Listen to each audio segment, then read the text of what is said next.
Tahun 490 sebelum Masehi, seorang pembawa pesan tersandung saat memasuki Athena, terengah-engah mencari udara. Darah membasahi tuniknya. Kata-katanya menghancurkan ketenangan pagi. Persia. Di Maraton, ribuan dari mereka.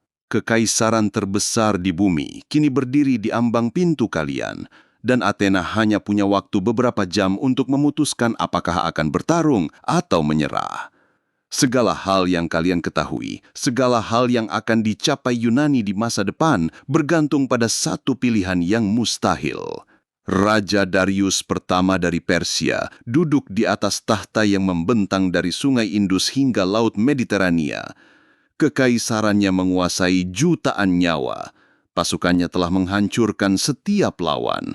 Babilonia, Mesir, Lydia, semuanya berlutut di hadapan sang Raja Persia.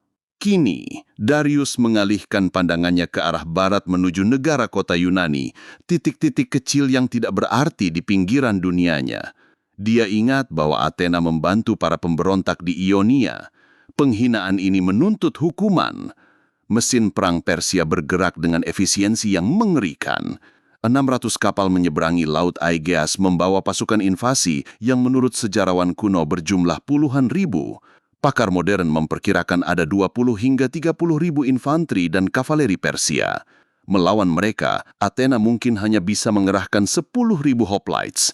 Perhitungannya sangat brutal, peluangnya mustahil, namun Athena menolak untuk tunduk. Teluk Maraton terletak 42 km di timur Laut Athena. Bangsa Persia memilih lokasi ini dengan sengaja. Dataran pesisir yang luas menawarkan medan yang sempurna bagi kavaleri mereka, para penunggang kuda Persia yang tak terhentikan yang telah menggilas pasukan di 3 benua. Di sini, mereka akan memaksa bangsa Yunani ke dalam pertempuran terbuka. Di sini, mereka akan menunjukkan apa yang terjadi pada kota-kota yang berani menentang raja dari segala raja. Pantai itu dipenuhi oleh para pejuang Persia. Athena mengirimkan permohonan perbantuan yang mendesak kepada Sparta, satu-satunya kekuatan Yunani yang mampu menandingi jumlah pasukan Persia. Bangsa Sparta setuju untuk membantu. Tetapi kalender keagamaan mereka melarang kampanye militer hingga bulan purnama tiba. Matematika menjadi musuh Athena. Bulan tidak akan purnama selama 6 hari ke depan. Pada saat itu, Maraton akan menjadi kuburan dan kapal-kapal Persia akan berlabuh di pelabuhan Athena. Athena berdiri sendirian. 10 jenderal Athena berdebat di bayang-bayang kehancuran yang mendekat. 5 jenderal memilih untuk menunggu di balik tembok Athena. 5 lainnya memilih untuk berbaris dan bertempur. Suara penentu ada di tangan Kalimakus, sang pemimpin perang. Dia mendengarkan Miltiades, seorang jenderal yang memahami taktik Persia dari masa pengasingannya selama bertahun-tahun. Miltiades berbicara dengan api dalam suaranya. Jika mereka bersembunyi, Athena akan mati perlahan. Jika mereka bertarung, mereka mungkin mati dengan mulia. Kalimakus menjatuhkan pilihannya. Para hoplites Athena berbaris menembus kegelapan malam. 10.000 tentara rakyat, petani dan pedagang yang meninggalkan bajak dan toko mereka demi membela tanah air. Mereka mengenakan pelindung dada perunggu seberat 27 kg. Perisai mereka, hoplon, memiliki lebar 1 meter. Setiap orang membawa tombak sepanjang 2,5 meter. Mereka bukanlah pejuang profesional.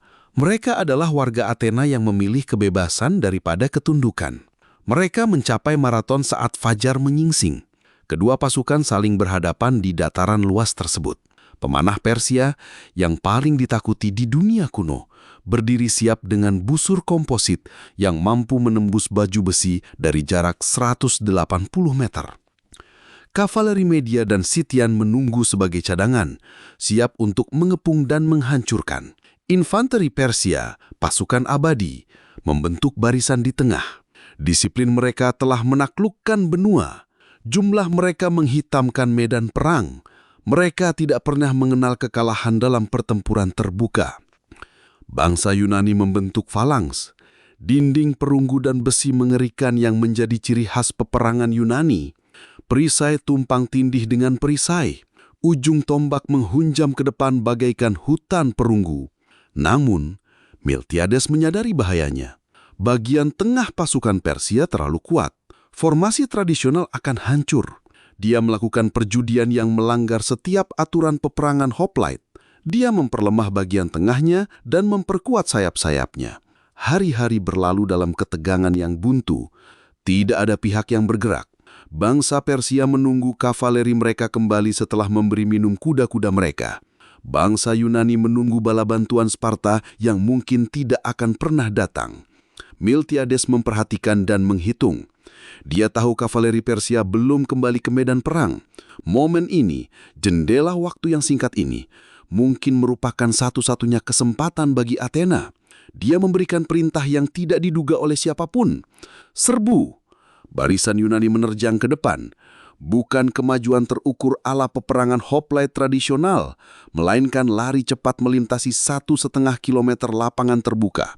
Ini adalah kegilaan. Prajurit dengan perunggu seberat 27 kg tidak mungkin berlari. Namun, Miltiades memahami apa yang tidak dipahami Persia. Setiap detik berada di jangkauan panah Persia berarti kematian. Kecepatan bukanlah kecerobohan. Kecepatan adalah keberlangsungan hidup. Para hoplites berlari menuju takdir mereka.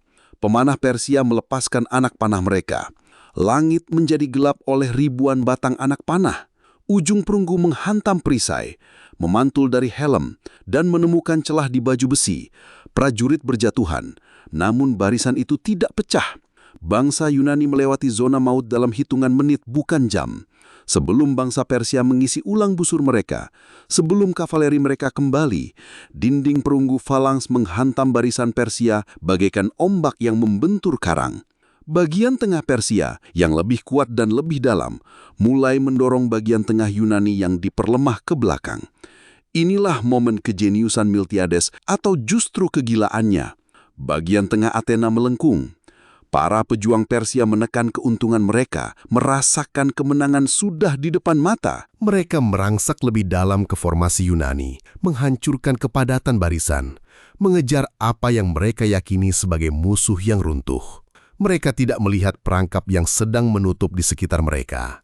Sayap-sayap Yunani yang diperkuat menghunjamkan tombak mereka ke arah prajurit Persia yang berbaju besi ringan. Tombak sarisa sepanjang 2,5 meter yang dikendalikan oleh pria yang dilatih sejak kecil di Gimnasium Athena menjadi instrumen pemusnah yang dahsyat. Pejuang Persia, ahli dalam memanah dan peperangan kavaleri, tidak mampu menandingi infanteri Yunani dalam pertempuran jarak dekat. Sayap-sayap itu melipat ke dalam, perangkap terkunci rapat. Pasukan Persia menyadari apa yang sedang terjadi, namun sudah terlambat. Bagian tengah mereka, yang jauh di dalam formasi Yunani, mendapati diri mereka terkepung dari 3 sisi. Disiplin yang pernah menaklukkan kekaisaran, kini hancur berkeping-keping. Prajurit Persia berbalik melarikan diri. Mundurnya pasukan berubah menjadi pelarian massal. Panik menyebar ke seluruh barisan bagaikan api di rumput kering. Mitos tentang kehebatan Persia yang tak terkalahkan hancur di dataran Marathon di bawah tombak Yunani. Pembantaian itu mengerikan dan tuntas. Bangsa Persia berlari menuju kapal-kapal mereka, menuju jalan keluar manapun dari mesin pembunuh perunggu yang mengejar mereka. Mereka menceburkan diri ke dalam ombak, putus asa ingin mencapai kapal yang berlabuh di lepas pantai. Hoplites Yunani mengikuti mereka masuk ke dalam air. Laut Mediterania berubah menjadi merah. Sumber kuno mengklaim 6.400 orang Persia tewas di pantai itu. Athena kehilangan 192 orang. Pertempuran berakhir, tetapi krisis terus berlanjut. Armada Persia yang masih berjumlah ratusan kapal berlayar mengitari Tanjung Sounion menuju Athena. Kota itu terletak tanpa pertahanan. Jika bangsa Persia mencapai Athena sebelum pasukannya kembali, kemenangan ini tidak ada artinya. Warga Athena menghadapi pilihan yang mustahil. Mereka baru saja bertarung dalam pertempuran paling sengit dalam hidup mereka. Kini mereka harus berlari sejauh 42 km dengan baju besi perunggu. Para hoplites berbaris menembus panas yang membakar. Kaki mereka menjerit kesakitan. Paru-paru mereka terasa terbakar. Darah dari luka dangkal bercampur dengan keringat dan debu. Mereka tidak berhenti, mereka tidak boleh berhenti. Athena bergantung pada mereka. Kilometer demi kilometer, mereka memacu tubuh mereka melampaui batas ketahanan. Mereka mencapai Athena tepat saat armada Persia muncul di cakrawala. Bangsa Persia melihat tentara Yunani telah menjaga tembok kota. Mereka pun berbalik arah. Satu orang tidak ikut berbaris bersama pasukan tersebut. Pheidippides, pembawa pesan yang berlari ke Sparta sebelum pertempuran, kini berlari lagi. Menurut legenda, dia berlari dari maraton ke Athena untuk mengumumkan kemenangan. Dia mencapai Agora, mendesah mengeluarkan satu kata, kemenangan, dan jatuh tersungkur, tewas karena kelelahan. 42 kilometer, jarak itu menjadi abadi. Berabad-abad kemudian, maraton Olimpiade modern menghormati pengorbanannya. Darius pertama menerima kabar kekalahan itu di istananya di Susa. Untuk pertama kalinya, Kekaisaran Persia telah dihentikan. Bangsa Yunani ini, yang dianggap barbar di pinggiran peradaban, telah mencapai apa yang tidak pernah bisa dilakukan pasukan manapun. Mereka telah mengalahkan Persia dalam pertempuran terbuka. Sang raja bersumpah untuk membalas dendam. Dia akan mengumpulkan pasukan yang begitu besar sehingga bangsa Yunani tidak mungkin bisa melawan.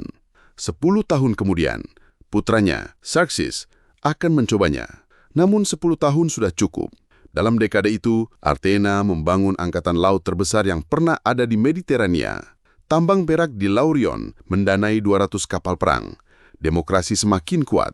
Kepercayaan diri yang didapat di maraton mengubah Athena dari kekuatan regional menjadi pelindung seluruh Yunani.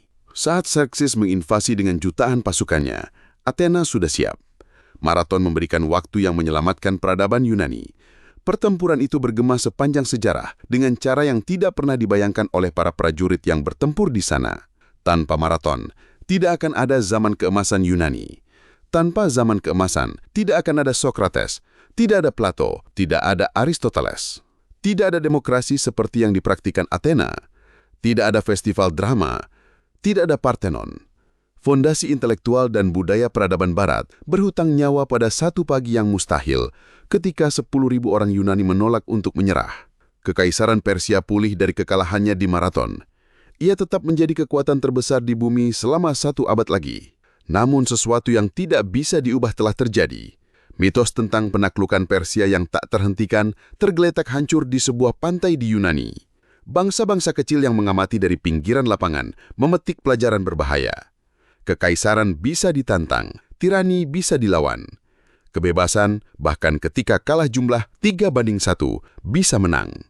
Berdirilah di dataran maraton hari ini, dan tanah itu masih berbicara. Gundukan pemakaman 192 orang Athena yang gugur menjulang di dataran pesisir.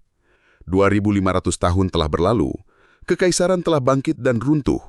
Kekaisaran Persia telah menjadi debu. Kekaisaran Romawi hanyalah kenangan. Tetapi ide yang lahir di sini tetap bertahan. Kebebasan layak untuk diperjuangkan sampai mati. 490 sebelum Masehi. 10.000 orang menghadapi peluang yang mustahil dan memilih untuk bertarung. Mereka bisa saja menyerah. Mereka bisa saja melarikan diri. Sejarah berputar pada pilihan-pilihan semacam itu. Dalam 6 jam pertempuran yang brutal, segelintir petani dan pedagang Yunani mengalahkan mesin militer terbesar di bumi. Mereka menyelamatkan Athena. Mereka menyelamatkan Yunani. Mereka menyelamatkan masa depan. Itulah maraton. Itulah sebabnya kita terus mengingatnya.